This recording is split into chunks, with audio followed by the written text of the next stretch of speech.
Bueno, ¿cómo andan? Vamos a arrancar con la clase de morfología flexiva verbal, que algo adelantamos en el último encuentro de Zoom. Esta vendría a ser la clase número 5. Tiene la clase número 4, en donde desarrollamos todo lo que es la morfología flexiva nominal. Y bueno, y en este caso vamos a comenzar explicando, como dice acá en el PDF, esto que es fundamental para entender lo que es la morfología flexiva verbal. Eh, en este caso vamos a concentrarnos obviamente en los verbos y vamos a poder explicar a partir de ahí que en base a este tipo de flexión vamos a encontrar dos tipos de categorías. Por un lado vamos a tener lo que es la categoría puramente verbal, en donde vamos a encontrar el tiempo, el aspecto y el modo. Y por otro lado, la categoría de concordancia, en donde vamos a encontrar persona y número. Y esta categoría es la que se va a vincular directamente con la sintaxis. De esto ya veníamos hablando en la clase anterior. Les voy a leer un fragmento de una clase de la profe Caro López, que está subida al aula. Todas las clases de ella con las que ella trabajó el año pasado están subidas al aula, así que las pueden retomar. De todas maneras, todo lo que yo desarrollo y todo lo que la profe también explica en sus clases escritas, están basadas en la bibliografía, así que ustedes no tienen más que ir a los textos y van a encontrar lo mismo, ¿sí? Porque como ya les expliqué, en lo que es este tema puntual, no hay mucha teoría para desarrollar. Más que nada es poder entender cuáles son las categorías con las que trabajamos a nivel morfológico y poder empezar a observar lo que son en este caso los verbos y poder describir y explicar lo que sucede a nivel morfológico en la estructura interna de cada una de estas palabras, ¿sí? Les voy a leer esto que va a ser una forma de introducción de lo que vamos a trabajar en esta clase. Dice, en lo que respecta a la flexión verbal, los sufijos flexivos aportan la información de tiempo, modo, aspecto y persona. El tiempo ubica el evento en relación con el ahora, propio del momento del habla. El modo expresa la actitud del hablante con respecto al contenido de su enunciado, distinguiendo grados de certeza. El aspecto será perfectivo o imperfectivo, en relación con la duración del evento marcado desde la elección del tiempo.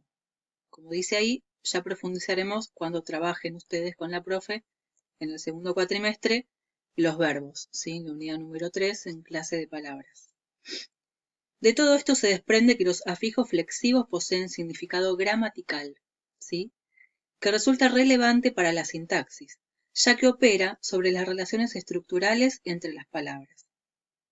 La flexión se aplica de forma regular y automática, es decir, por ejemplo, que no hay diferencia en la información que aporta un morfema en plural.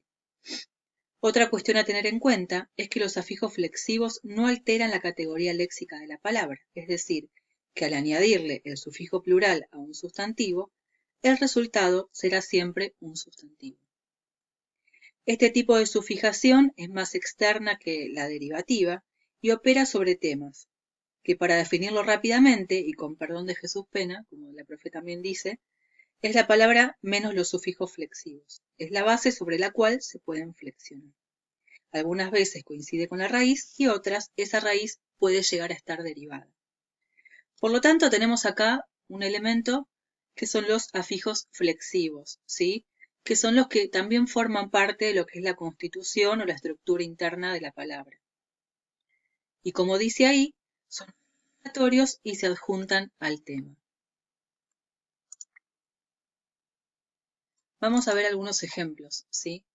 Para ir explicando todas estas cuestiones. Acá tenemos el verbo cantábamos, ¿sí? Un verbo que está flexionado, un verbo que, por lo tanto, podemos decir que está conjugado. En él vamos a poder encontrar y describir lo que es el tema, de lo que tanto venimos hablando, en donde tenemos la raíz cant y la vocal temática a, ¿sí? Que ya explicamos algo de esto, pero lo vamos a recordar. Y por otro lado, tenemos esta desinencia, ¿sí? que es lo que vamos a llamar lo que es la flexión del tema, en donde podemos llegar a encontrar un montón de información, ¿sí? En cuanto al tiempo, al aspecto y al modo, que son estas categorías puramente verbales, y las categorías de concordancia, que son persona y número. Vamos a ver otro ejemplo. Tenemos otro verbo, cantarás, ¿sí? Y vamos a ir describiendo cada uno de los formantes y de los constituyentes de esta palabra más en detalle. Como habíamos dicho, ¿sí? Partimos de un mismo verbo flexionado que corresponde, que condice, ¿sí? Pertenece al mismo verbo de cantábamos, y es cantarás, donde tenemos la raíz cant, en donde ahí yo les puse que es un morfema léxico, ¿sí? Que se mantiene en toda la conjugación del verbo, ¿sí? La famosa raíz que ya veníamos encontrando a la hora de segmentar cada una de las palabras. Y estamos hablando en este caso de un verbo regular. ¿Por qué aclaro esto? Porque todo lo que vamos a explicar en esta clase nos vamos a basar en los verbos regulares, ¿sí? Que son los verbos modelo que vamos a utilizar para poder explicar lo que es el paradigma flexivo. Ya veremos en otra clase algunos casos, algunos ejemplos de lo que son los verbos irregulares. Así que siempre que estemos describiendo, en este caso, estas categorías, vamos a estar pensando en verbos regulares. Tenemos a continuación la vocal temática A, famosa, ¿sí? Como primer segmento de la desinencia. Esta vocal temática sabemos que no posee significado, pero que me va a permitir distinguir las tres conjugaciones que tenemos en nuestra lengua.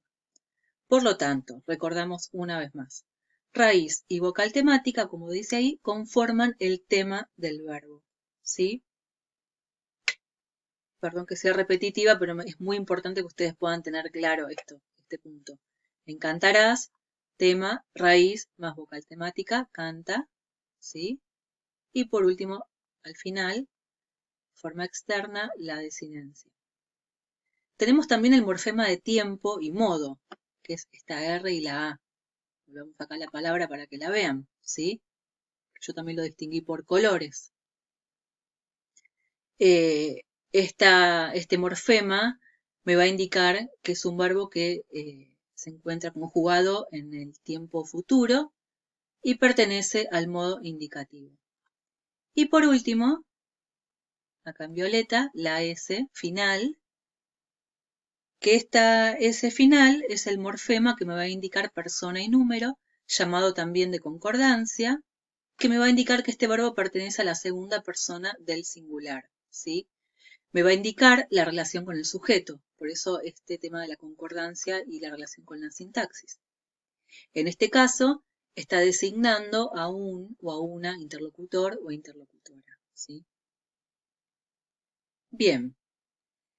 Otro detalle importante para aclarar y para que no se vuelvan locas con esto, es que nosotros a la hora de segmentar la palabra y pensar en los formantes léxicos, lo podemos plantear de diferentes maneras, ¿sí? Por un lado podríamos pensar en diferenciar la raíz, ¿sí? Y por otro lado la desinencia, en donde vamos a incluir a la vocal temática, ¿sí? Como parte de esa desinencia. O podemos pensar en el tema, en donde encontramos la raíz y la vocal temática, y por otro lado la desinencia, ¿sí? Pero bueno, esto a veces se puede prestar como a confusiones, porque ¿qué pasaría si nos encontramos a la hora de conjugar el verbo y nos encontramos con este verbo en presente del modo subjuntivo, de la primera persona del plural? ¿Sí? Ya cuando vean el paradigma verbal, esto que les dije, pueden ir ahí y encontrarlo, y van a encontrar que esta desinencia corresponde a ese tiempo, a ese modo, a esa persona, a ese número, etcétera, en donde esa vocal temática A vemos que desaparece, ¿sí? No la encontramos más, ¿sí? Por eso a veces confunde diferenciar la vocal temática. En este caso encontramos que esta E, en donde la A de la vocal temática se amalgama con esta E, que es la que me designa el tiempo y el modo, pero bueno, a veces por una cuestión de conjugación vamos a encontrar mucho eso en estos verbos. ustedes me van a decir, bueno, acá tengo solamente la raíz. ¿Y qué pasó con la vocal temática? Bueno, en el caso de este verbo regular, a la hora de conjugar el verbo en este modo en particular y en este tiempo, esa A desaparece, ¿sí? Pero por una cuestión a veces fonética también, porque si eh, continuáramos agregando la A, plantaemos, es una forma de conjugar que no la encontramos en nuestros verbos. Pero bueno, esas son decisiones que ustedes irán tomando, ¿sí? Si realmente me conviene diferenciar esta vocal temática o no a la hora de segmentar una palabra. Por lo tanto, ¿qué es esta vocal temática? Es la que me indica la pertenencia del verbo a determinadas conjugaciones, las cuales me mostrarán la forma en que una flexión, ¿sí?, adoptará de todas las posibilidades del paradigma. También es un tema que lo vamos a retomar un poquito más en los casos de alomorfia, en la morfología flexiva verbal. Pero en cuanto a las conjugaciones, ¿sí?, tenemos tres modelos, o sea, tres formas en las que nuestros verbos en nuestra lengua pueden conjugarse. Tenemos la A, la E y la I como vocales temáticas. La A me indica que son los verbos que pertenecen a la primera conjugación, como el verbo amar, el verbo paradigmático y modelo que se utiliza en la mayoría de las bibliografías. La E que pertenece a la segunda conjugación, como temer, y la I que pertenece a la tercera conjugación, que es partir. Bien, habíamos visto con respecto a esto, con respecto a la vocal temática, que en la flexión nominal, la vocal temática me permitía analizar la construcción de los nombres, ¿sí?, en cuanto a la flexión del plural. Recuerdan que una palabra, un sustantivo como casa, a la hora de flexionarlo sabíamos que cuando flexionaban el plural finalizaba con la S, casas. En cambio, algunas palabras como sol, a la hora de flexionar al plural, encontrábamos que flexionaban con la ES, ¿sí? Soles. Simplemente eh, lo pudimos ver en ejemplos cuando encontramos que esa palabra como casa o casas se derivaba, ¿sí? En casona, por ejemplo, veíamos que esa vocal temática que encontrábamos en casa desaparecía para poder derivarse, ¿sí? Pero bueno, vamos a ver que en lo que es los verbos, la vocal temática tiene como mucho más protagonismo, ¿sí? Me da un poquito más de información. Bien, otra cuestión importante con este cuadrito que yo les presenté acá, que me interesaba explicar en cuanto a la flexión verbal. Primero, si vamos a hablar de flexión verbal, vamos a estar pensando en las formas finitas o conjugadas, ¿sí? Porque las formas finitas o conjugadas, no los verbos en infinitivo como amar, temer o partir, sino los verbos conjugados, son los que me van a manifestar estas categorías morfológicas que son las que yo voy a estudiar, ¿sí? En cambio, las formas no finitas como los infinitivos, los participios o los gerundios no me proporcionan ese tipo de información. ¿Bien? Y con respecto a lo que es la descripción y la explicación de las palabras en cuanto a su estructura interna, nos vamos a centrar en el criterio morfológico. ¿Por qué? Porque a la hora de definir una palabra, poder explicarla y describirla, vamos a tener tres criterios, como yo les había explicado. El criterio morfológico, el criterio semántico y el criterio sintáctico, ¿sí? Acá lo tienen en el cuadro y lo pueden leer si quieren como forma de adelantarse a lo que van a ver en clase de palabra, ya que lo que es el criterio sintáctico y el semántico lo van a ver en detalle cuando vean clases de palabras, por ejemplo, cuando vean específicamente la clase de palabra de los verbos. Por ahora nosotros lo que vamos a hacer es adelantarnos un paso enorme a lo que es la definición de cada una de las clases de palabra y vamos a poder describir en detalle el criterio morfológico, perdón. Pero bueno, está bueno que puedan ir adelantándose, más que nada ustedes cuando fueron, a cada uno le fue tocando pensar en los niveles de análisis, ¿sí?, de la gramática y han tenido que desarrollar el criterio semántico, léxico semántico y el sintáctico. Hay muchas cuestiones que vamos retomando de a poquito que les van a hacer ruido y les van a hacer eco en lo que ustedes ya habían desarrollado a nivel introductorio y van a como empezar a terminar de entender muchas cuestiones, muchas palabras, muchas definiciones que quizás les resultaban extrañas, ¿sí? Entonces, de esa manera, créanme cuando les digo que a medida que vayan avanzando, van a ir completando, ¿sí? Todos esos vacíos que tienen, y no se asusten si hay cuestiones que no entienden, porque las van a ir completando con clase de palabra, las van a terminar de completar con la sintaxis, etcétera, etcétera, ¿sí? Por eso, si queda bien sólido esta base de lo que es el aspecto morfológico, realmente les va a resultar mucho más fácil avanzar con el resto de la materia.